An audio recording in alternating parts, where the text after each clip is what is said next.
MSA Sociedad Anónima es una corporación de empresas que se dedican al diseño de moda. Opera a nivel mundial y atiende clientes en 100 países. MSA es una empresa líder en su medio. Al director de personal se le ha encargado elaborar un perfil de los 750 gerentes zonales de la empresa.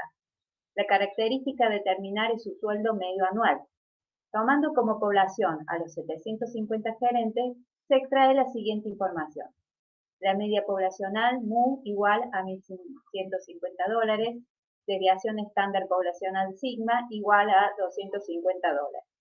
Para futuros datos sobre los perfiles de los gerentes, el director de personal realizará estimaciones a partir de una muestra, pues muchas veces no se encuentra la información necesaria acerca de toda la población o no está disponible en la base de datos. Es obvio que el tiempo y el costo del cálculo de los parámetros que se desean estudiar serán mucho mayor que utilizando muestras más pequeñas. Por tal motivo, desea saber qué error cometerá si toma una muestra de 60 gerentes. El director cree que la media muestral será una estimación aceptable de la media poblacional. Si la primera está dentro de un margen de error de más o menos $100 de la segunda. Pero este requerimiento no siempre es posible. Habría que repensar la pregunta de la siguiente manera. ¿Cuál es la probabilidad de que la media muestral obtenida utilizando una muestra aleatoria de 60 gerentes se encuentre una distancia de más o menos $100 como máximo de la media poblacional? Si el director se pregunta por la probabilidad de que la media muestral esté a una distancia no más allá de más o menos $100, tendremos que estandarizar la media poblacional menos 100, que es igual a 1050, y la media poblacional más 100, que es igual a 1250. Observa que el error estándar ya fue calculado y da 30,99. Una vez que obtenemos los valores de z para los dos extremos del intervalo, buscamos en la tabla de distribución normal estándar. En este caso, se utilizó una tabla acumulada y se obtuvieron dos probabilidades. Para obtener la probabilidad en el intervalo buscado, se resta la probabilidad mayor que ocupa la mayor área menos la probabilidad que ocupa la de menor área. El resultado obtenido es de 0,99876. Podemos concluir que la probabilidad de que la media muestral del sueldo se encuentre a una distancia más o menos de $100 de la media poblacional es de 0,9988, o lo que es lo mismo, el 99,8%. El director tendrá que decidir ahora si para investigaciones futuras le conviene o no tomar muestras para realizar inferencias sobre la población de interés, que en este caso son todos los gerentes de toda la empresa.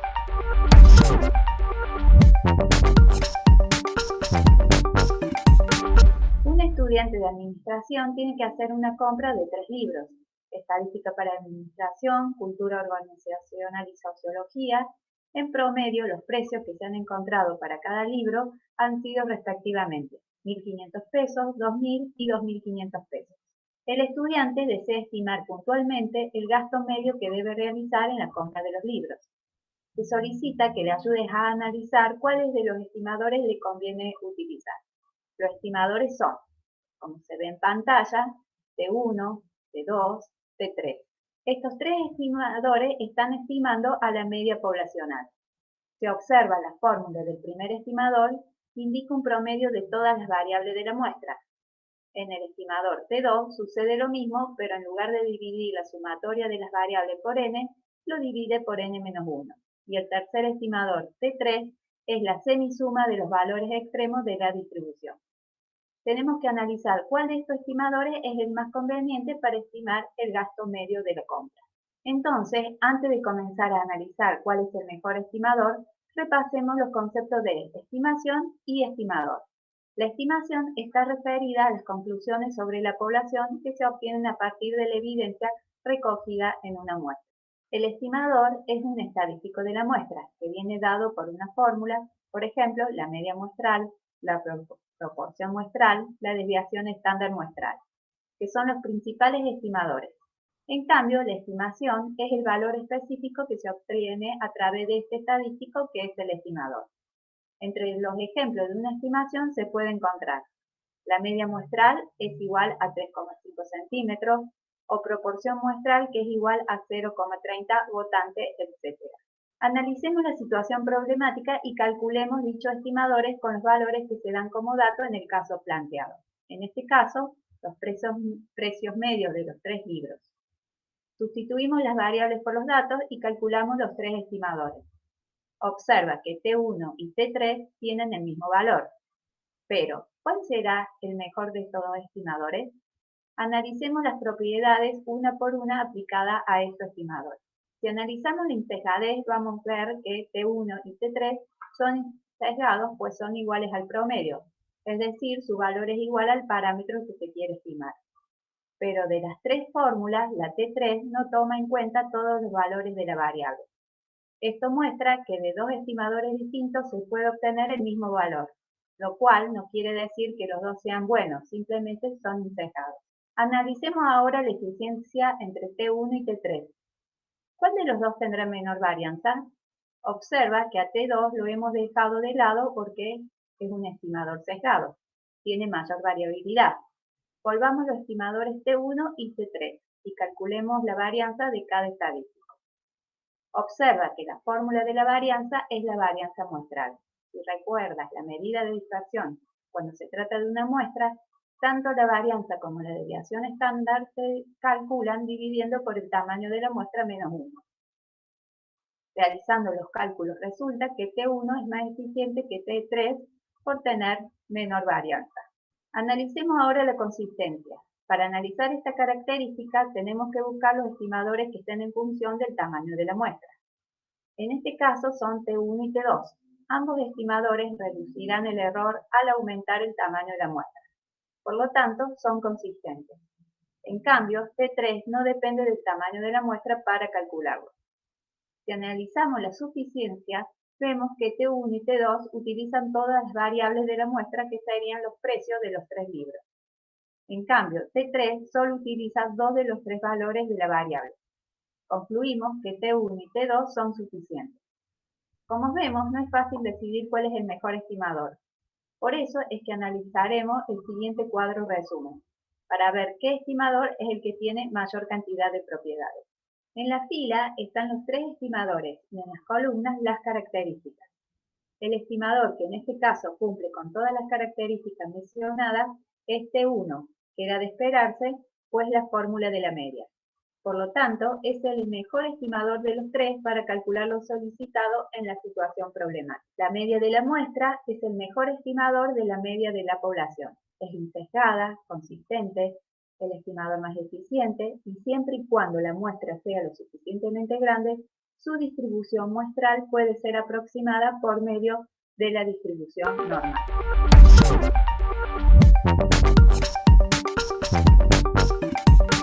La situación problemática está planteada teniendo en cuenta la misma corporación de empresas de diseño de moda que vimos en el ejemplo de la primera parte, MSA, Sociedad Anónima.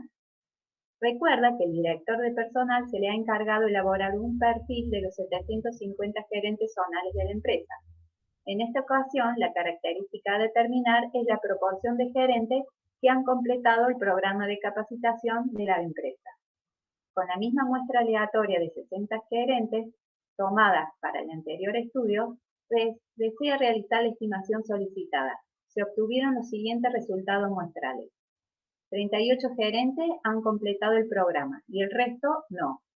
El director desea estimar, a partir de los datos muestrales, la proporción poblacional de gerentes que han completado el programa de capacitación con un 95% de confianza. Como queremos estimar la proporción poblacional a partir de la evidencia muestral, siempre tenemos que probar que se cumplan las condiciones para poder realizar la aproximación por la norma. Si no, no podemos utilizar las conclusiones del teorema del límite central. Lo primero que tenemos que realizar es el cálculo de la proporción muestral, que es igual a la cantidad de gerentes que finalizaron el curso dividido al número total de gerentes de la muestra. Una vez calculada esa proporción, que en este caso da 0,63, probamos que se cumplen las condiciones antes mencionadas. N por P mayor o igual a 5 y N por 1 menos P mayor o igual a 5. Como vemos, se dan ambas condiciones y podemos seguir adelante con la resolución y utilizar con tranquilidad el estadístico Z. Calculemos ahora el error muestral de la distribución de la proporción teniendo en cuenta que el factor de corrección para poblaciones finitas corresponde agregar debido a los datos del problema. Ahora calculamos el margen de error E para un 95% de confianza, multiplicando el valor de Z crítico por el error estándar de la proporción calculada anteriormente. Por último, utilizando las fórmulas correspondientes, calculamos los límites de confianza. Es importante la interpretación de un intervalo de confianza. Significa que el 95% de todas las muestras del mismo tamaño que puedan tomarse de la población tiene una media comprendida en el intervalo que acabamos de calcular, cuyos extremos son 0,5128 y 0,7472. Es decir, con un 95% de confianza, este intervalo atrapa a la proporción poblacional.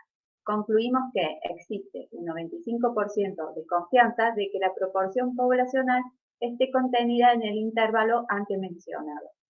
Es decir, el porcentaje de gerentes de la empresa que han finalizado el curso se estima con una confianza del 95% y se encuentra entre 51,28% y el 74,72%. En el Instituto Privado Cardiológico de la Ciudad de Buenos Aires se desea optimizar la atención al público debido a las demoras que se producen en la sala de extracciones de sangre. El tiempo utilizado en atención al paciente sigue una distribución no normal. Para conocer el tiempo medio empleado en este servicio, se toma una muestra de 20 pacientes con un método aleatorio en un día determinado y se les preguntó cuánto tiempo habían estado esperando a ser atendidos. Los resultados muestrales arrojaron que en promedio esperaron 34 minutos con una desviación estándar de 2,3 minutos. El jefe de servicio desea estimar con un 95% de confianza un intervalo que contenga la media de tiempo de espera de todos los pacientes que asistieron ese día al servicio. ¿Puedes ayudar al jefe del servicio a resolver la situación? Considera que la muestra es inferior al 5% de la población. Tenemos que estimar un intervalo de confianza para la media, pero desconocemos la desviación estándar poblacional. ¿Cómo procedemos entonces? Estimaremos puntualmente la desviación estándar poblacional mediante la desviación estándar de la muestra. Si relees la situación problemática, verás que no hace falta agregar el factor de corrección. Observa que utilizamos el estadístico muestral S para calcular el error estándar. Una vez calculado el error estándar, se calcula ahora el margen de error para un 95% de confianza. Observa que en la fórmula de E se sustituye el estadístico Z por el estadístico T. Este estadístico depende de los grados de libertad, que en este caso son 19, ya que la muestra es de 20 y el coeficiente de confianza es de 0,95. Observa el gráfico que se muestra en la diapositiva. Es muy similar a la distribución normal, solo que aquí está resaltada el área de la cola superior, pues vamos a utilizar la tabla de la cola superior que nos da el T crítico. Si sabes utilizar la tabla de dos colas, el T crítico tiene que darte el mismo valor, solo que en vez de buscar en la columna 0,025, buscarás en la columna 0,05. Una vez encontrado el T crítico en la tabla, en la intersección de la columna 0,025 y la fila 19, el valor del T crítico es de 2,093. Que lo utilizaremos en la fórmula del margen de error para calcular su valor. Por último, sumamos y restamos el margen de error a la media muestral y obtenemos el intervalo de confianza buscado. Interpretando dicho resultado, la respuesta es: se estima con una confianza del 95% que el intervalo 32,92 minutos, 35,08 minutos contiene al promedio de tiempo de espera de todos los pacientes que asistieron ese día a extraerse sangre.